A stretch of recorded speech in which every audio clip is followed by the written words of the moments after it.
our Angela was stolen. That was hard to ignore. You can't understand why they would take her. These are not just stories of crime, but of lives interrupted, futures are stolen, and voices lost to the night. Decades pass, yet their names linger, whispered like prayers. In quiet towns and along forgotten highways, their absence still echoes. Families hold on to fading photographs, waiting for doors that never open, for calls that never come. Cold cases are not silent. They breathe through grief, through memory, through questions left unanswered. What you're thinking right now?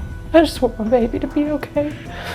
I don't know where he's at. Each mystery is a wound that time has not healed. Tonight, we step into those shadows, following the fragments left behind, searching for what still hides in the dark.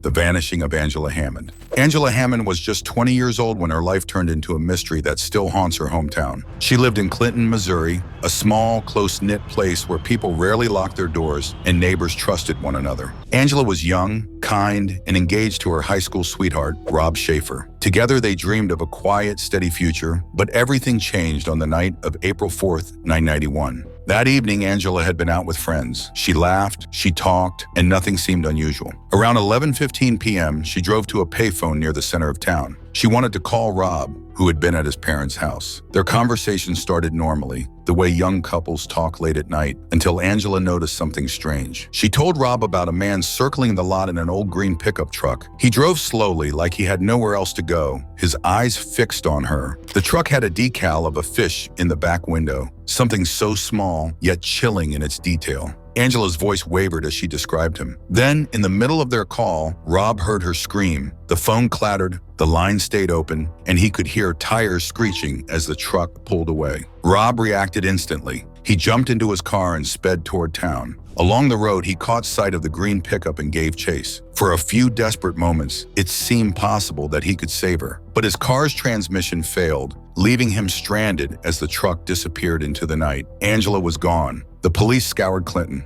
Posters were printed, search parties formed, and helicopters swept across the countryside. Everyone was on alert for a green pickup with a fish decal. Witnesses recalled seeing the truck that night, but no one could identify the driver. For weeks, rumors swirled. Was it a stranger passing through town, or someone who had been watching her? Investigators compared Angela's disappearance to other unsolved abductions in Missouri, suspecting a possible connection, but no solid link was found. The green truck remained the only real clue, a ghostly image tied forever to her name. Rob lived with the sound of her last scream echoing in his memory. Angela's family carried the silence of unanswered questions. Clinton, once safe and familiar, now felt like a place with shadows that could swallow someone whole. More than 3 decades later, Angela Hammond's fate is still unknown. The girl who stood beneath the payphone light that night has never come home, and the mystery of the green pickup still lingers, waiting for the truth.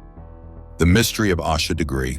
On February 14, 2000, the quiet town of Shelby, North Carolina, woke to a mystery that has never been solved. 9-year-old Asha Degree vanished in the middle of the night. It was raining heavily, the wind cold and sharp, yet she left her warm bed, packed a small backpack, and walked out into the darkness. Her parents, Harold and Aquila, had tucked both their children into bed the night before. Nothing seemed out of place, but around 2:30 a.m., Asha's brother heard her bed creak. By morning, she was gone. Panic swept through the household as her parents searched every corner of the house and yard. Realizing she was nowhere nearby, they called the police. What made Asha's disappearance so unusual was the fact that several drivers reported seeing her walking along Highway 18 around 4 a.m. They described a small figure in white clothing, clutching something close, moving quickly despite the storm. Some thought she looked too young to be alone, but by the time anyone circled back, she had disappeared into the rain. The first physical trace came 2 days later. Asha's pencil and hair bow were discovered near a tool shed,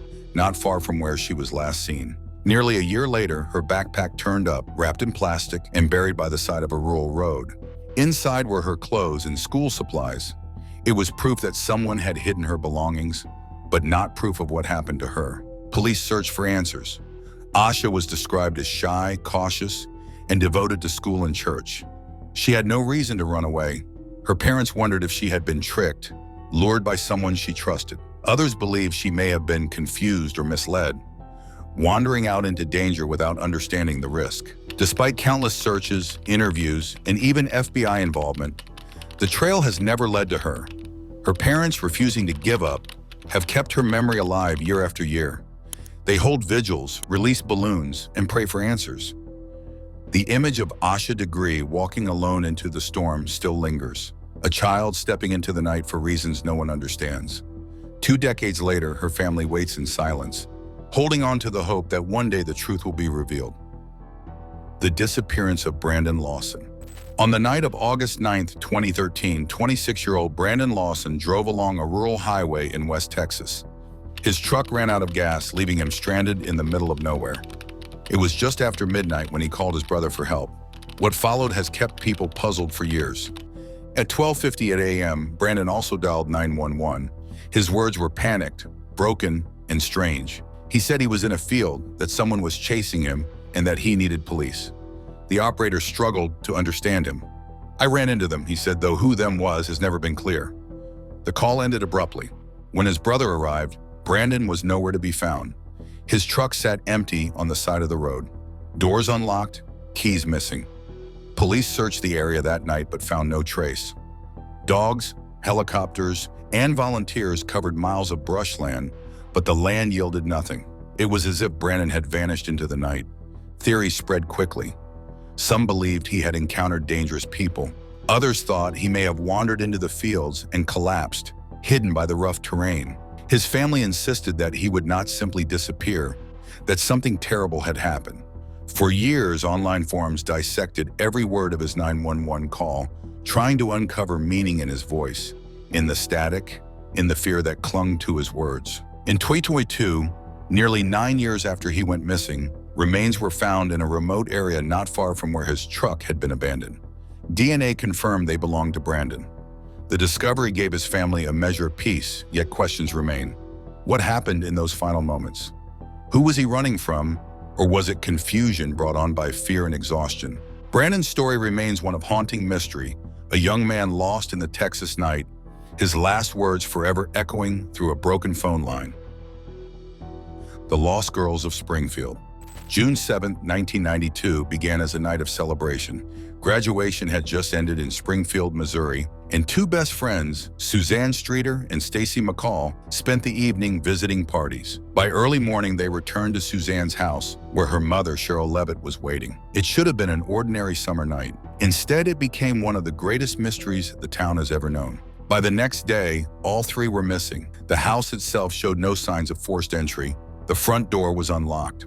Their purses, keys, and cars were still there. Even Cheryl's cigarettes and Suzanne's dog were left behind. It was as if the 3 women had simply stepped outside and vanished. Police and volunteers searched across the city. Flyers were stapled to poles, photographs taped to windows. Rumors swirled through Springfield, whispers of stalkers, strangers, and possible abductions. A few claimed to have seen a suspicious van in the neighborhood that morning, but nothing was ever confirmed. The case spread beyond Missouri. National media carried the story, turning the Springfield 3 into a haunting phrase known far outside the small city. For the families, every lead felt like a thin thread of hope. Yet time after time, those threads broke. Theories grew darker. Some believed the women had been taken by someone they knew. Others thought they had been buried in secret. None of it was proven. More than 30 years later, their absence still hangs over Springfield. The house where they were last seen became a place of quiet pilgrimage, people stopping to remember, to wonder. For their families, each year is another reminder of how quickly life can fracture, how silence can stretch across decades. The story of Cheryl, Suzanne, and Stacy remains unfinished, their voices gone but never forgotten. The unanswered question, where did they go that night, still echoes through the town, a mystery that refuses to fade. Cold cases never truly end. They remain open wounds carried by families, by towns, by the memories of those who love the lost. Time may move forward, but absence does not fade. It lingers in photographs on mantles, in empty chairs, in birthdays never celebrated. The stories of Angela, Asha, Brandon, and the Springfield 3 remind us how fragile life is, how quickly it can be stolen. Their mysteries stand as shadows, waiting for truth to surface. And until answers come, silence itself becomes the heaviest burden of all, pressing against every moment, every breath, every prayer.